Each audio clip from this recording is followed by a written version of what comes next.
Hello प्यारे दोस्तों, नमस्कार। तो कैसे हो आप सभी? उम्मीद करता हूँ अच्छे होंगे। स्वागत है आपका अपने यूट्यूब चैनल शर्माजनिंग क्लासेस के अंदर।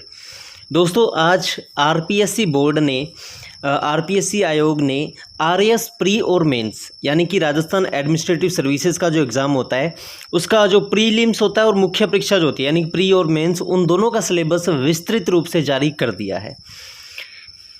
मुझे लगता है कि आप में से काफ़ी सारे लोगों ने वो सिलेबस पढ़ भी लिया होगा, उसको एनालाइज भी कर लिया होगा, क्योंकि वो सिलेबस आरपीएससी की ऑफिशियल वेबसाइट के ऊपर है। फिर भी मेरा फ़र्ज़ बनता है कि मैं आपके साथ उसके अपडेट को लेकर के उसको डिस्कशन करूं और उसको अच्छे से आपको समझाऊं। ठीक है, तो उसी को लेकर के ये वीडियो सेशन मैं आपके लिए लेकर के आया हूँ कि कैसा सिलेबस है, क्या पैटर्न रहने वाला है, वो सब कुछ अपने आज की इस वीडियो में डिस्कस करेंगे। तो वीडियो दोस्तों आप सभी के लिए बहुत ज़्यादा इंपॉर्टेंट है, तो वीडियो को बिल्कुल लास्ट तक जरूर देखना। वन बाय वन हम सारी चीज़ें इसमें डिस्कस करेंगे। तो चलिए दोस्तों, वीडियो को स्टार्ट करते हैं। यहाँ पे देखो, सबसे पहले राजस्थान लोक सेवा आयोग में यहाँ पे नोटिस जारी किया है। सबसे पहले जो एग्ज़ाम होगा वो आपका होगा प्रीलिम्स। कौन सा एग्ज़ाम होगा? आपका प्रीलिम्स वाला एग्ज़ाम होगा।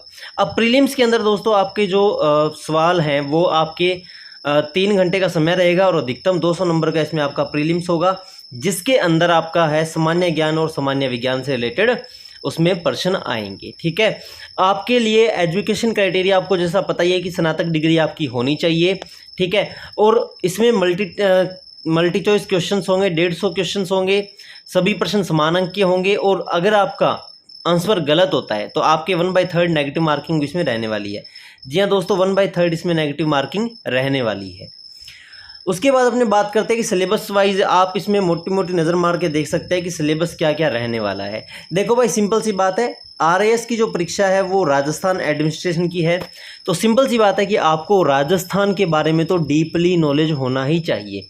जैसे राजस्थान का इतिहास, कला, संस्कृति, साहित्य, परंपरा और विरासत क्या क्या है, जैसे उसमें प्रमुख राजवंश कौन से थे, उसका इतिहास क्या है, आधुनिक राजस्थान का उदय, ठीक है, उसके बाद राजस्थान का एकीकरण कब हुआ, राजस्थान में मंदिर, किले, महल, मानव निर्मित जलीय संरचनाएं, चित्रकला वो कौन कौन सी है। ठीक है, उसके बाद आपको मतलब कि जो राजस्थान के बारे में आपने नॉलेज ले लिया, उसके बाद में आपको पता होना चाहिए भारत के बारे में कि भारत का इतिहास क्या है। अब आपको पता है भारत का इतिहास 3 टुकड़ों में बटा हुआ है, प्राचीन काल, मध्यकाल और आधुनिक काल। इन तीनों के बारे में आपको पता होना चाहिए।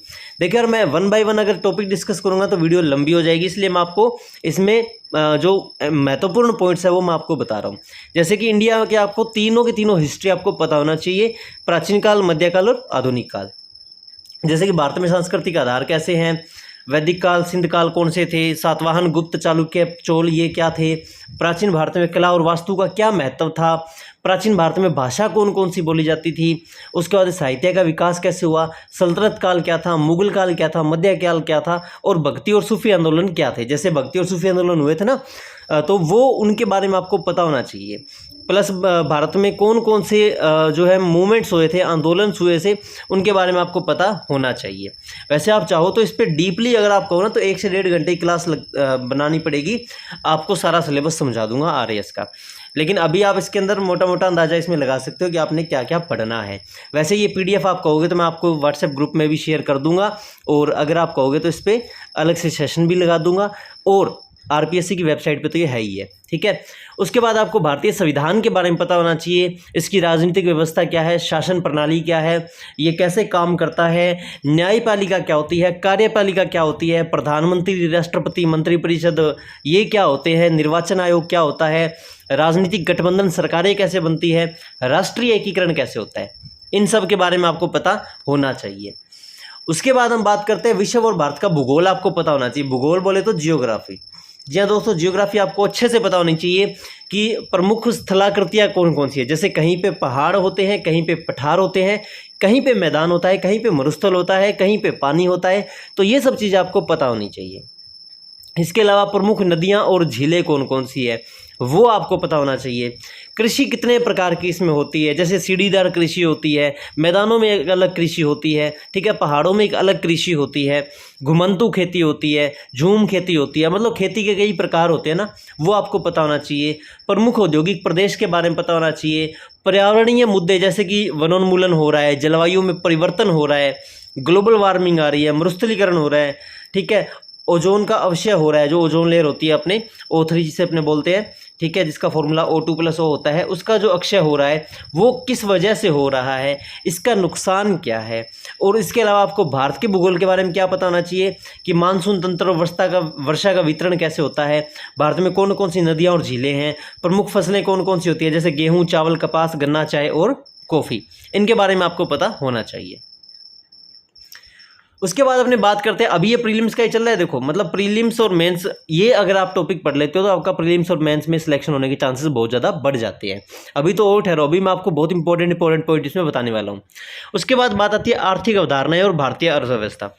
अर्थशास्त्र की मूलभूत अवधारणाएं, जैसे कि बजट निर्माण कैसे होता है। अर्थशास्त्र आप समझते हो क्या होता है, इकोनॉमिक्स, यानी कि किसी भी देश की इकोनॉमी कैसे किस पे डिपेंड करती है, वो अर्थशास्त्र, वो आपको पता होना चाहिए। तो जैसे लेखांकन कैसे होता है, स्टॉक एक्सचेंज क्या है, मार्केटिंग क्या है, जैसे आजकल शेयर बाजार चल रहा है, स्टॉक मार्केट चल रहा है, वो क्या है, उसके बारे में आपको पता होना चाहिए। राजकोषीय और मुद्रिक नीतियाँ क्या होती है, कि राजमुद्रा क्या होती है, सब्सिडी कैसे प्रोवाइड कराई जाती है, लोक वितरण प्रणाली क्या है, ई कॉमर्स क्या है, जैसे आजकल आप ऑनलाइन बिजनेस देखते हो ना, जैसे मिंत्रा, अमेजोन, आप ऑनलाइन बिजनेस करते हो, तो वो क्या है, मुद्रास्फीति क्या है, अवधारणा कैसे होती है, कंट्रोल सिस्टम यानी कि नियंत्रण तंत्र कैसा है, वो आपको पता होना चाहिए। उसके बाद आर्थिक विकास का आयोजन कैसे किया जाता है, प्रमुख उद्योग कौन कौन से हैं, वर्तमान स्थिति क्या है, मुद्दे और पहल क्या होती है, कि इस मुद्दे में हमने क्या पहल की, वो सब आपको पता होना चाहिए। उसके बाद हम बात करते हैं साइंस एंड टेक्नोलॉजीज, यानी कि विज्ञान और प्रौद्योगिकी की। तो इसमें आपको दैनिक जीवन में विज्ञान के मूलभूत तत्व कौन कौन से हैं, आप कैसे सूचना तंत्रिक का उपयोग करते हो, ठीक है, उपयोग करते हो और इसको कैसे इस्तेमाल करते हो, पर्यावरणीय और परिस्थितियाँ कैसे परिवर्तन करती है, स्वास्थ्य देखभाल क्या होता है, और अन्य। उसके बाद आपका आता है कि तार्किक विवेचन और मानसिक योग्यता, यानी कि रीजनिंग और एप्टीट्यूड। उसके बाद आपका आता है रीजनिंग और एप्टीट्यूड, जिसके अंदर आपको पढ़ने हैं जैसे कथन और मान्यताएं, कथन और तर्क, कथन और निष्कर्ष, कथन कार्रवाई, तर्क क्षमता, मानसिक योग्यता में संख्या, कोडिंग, डिकोडिंग, इनसे रिलेटेड आपके प्रश्न इसमें पूछे जाएंगे। उसके बाद अगर हम बात करते हैं तो समसामयिक घटनाएं। समसामयिक घटनाएं आप सभी को पता ही है, जो लोग एग्जाम्स की तैयारी कर रहे हैं, कि समसामयिक घटनाएं होती है करंट अफेयर्स। करंट अफेयर्स के बारे में आपको पता होना चाहिए कि कौन कौन सी चीज़ें, घटनाएं, मुद्दे अभी हो रहे हैं, चर्चित बातें क्या है, स्थान, संस्थाएं, खेल, खेलकूद संबंधी अभी खेलों में क्या हो रहा है, ये सब चीज़ें आपको पता होनी चाहिए, ठीक है। मैथमेटिक्स वगैरह आपको पता होना चाहिए, जैसे साधारण, चक्रवर्ती ब्याज, माप, क्षेत्र, परिमाप, सब कुछ। उसके बाद हम देखते हैं कि जो प्री से जो मेंस में जाने की जो क्वांटिटी है वो रहेगी 15 गुना, यानी कि प्री से मेंस तक आपके 15 गुना अभ्यर्थियों को पास करके भेजा जाएगा। जैसा आप सभी को पता है कि प्रीलिम्स तो होता है सिर्फ एक एंट्री गेट, उसके बाद आता है आपका मेंस एग्जाम, है ना। तो मेंस के अंदर जितने विद्यार्थी हैं उसमें उसका 15 गुना विद्यार्थी मेंस में भेजे जाएंगे। मेंस का जो पैटर्न रहेगा आपका वो ये रहेगा, 4 पेपर होंगे, सामान्य अध्ययन 1, 2 और 3, यानी कि फर्स्ट, सेकंड और थर्ड। जीएस जिसे बोलते हैं, GS paper 1 first, GS second, GS third. उसके बाद होगा सामान्य हिंदी और सामान्य अंग्रेजी, जो कि आपके लिए कंपलसरी होता है। चारों के चारों पेपर 200-200 नंबर के होंगे, मतलब 800 का ये हो गया और 200 का वो प्रीलिम्स होगा, टोटल 1000 नंबर। प्रीलिम्स आपका सिर्फ क्वालिफाइंग नेचर का होता है। इसमें जो आपको टाइम मिलेगा वो 3-3 घंटे आपको सभी पेपर में मिलेगा, ठीक है। इनके जो मुद्दे रहेंगे वो भी सेम इस तरह से रहता है, ज़्यादा कुछ उसमें होता नहीं फेरबदल सिलेबस के अंदर। बस फ़र्क ये होता है कि वो आपका मल्टीपल चॉइस क्वेश्चन टाइप का होता है, ये आपका रिटन होता है, सब्जेक्टिव पेपर होता है। इसके अंदर खंड इकाई 1 के अंदर इतिहास वगैरह, आपको टोटल इतिहास पता होना चाहिए। राजस्थान में धरोहर कौन सी है, संत लोक देवता कौन से थे, महत्वपूर्ण कृतियाँ कौन सी है, राजस्थान की प्रमुख बोलियाँ कौन सी है, वो आपको पता होनी चाहिए। राजस्थान में वास्तुशिल्प क्या है। उसके बाद आपको विश्व की अर्थव्यवस्था, विश्व बैंक क्या है, अंतर्राष्ट्रीय मुद्रा कोष क्या होता है, विश्व व्यापार यानी कि वर्ल्ड बिजनेस की भूमिका क्या है, वो सब आपको इसमें पता होना चाहिए। सामान्य पेपर 2 जो है उसमें आपका प्रशासकीय नीति शास्त्र आता है, जैसे कि नीति शास्त्र और मानवीय मूल्य क्या होते हैं, महापुरुष कौन कौन से थे, समाज सुधारकों ने क्या काम किया, उनकी क्या वैल्यू थी, क्या उनका महत्व था समाज को सुधारने में, वो सब चीज़ें आपको पता होनी चाहिए।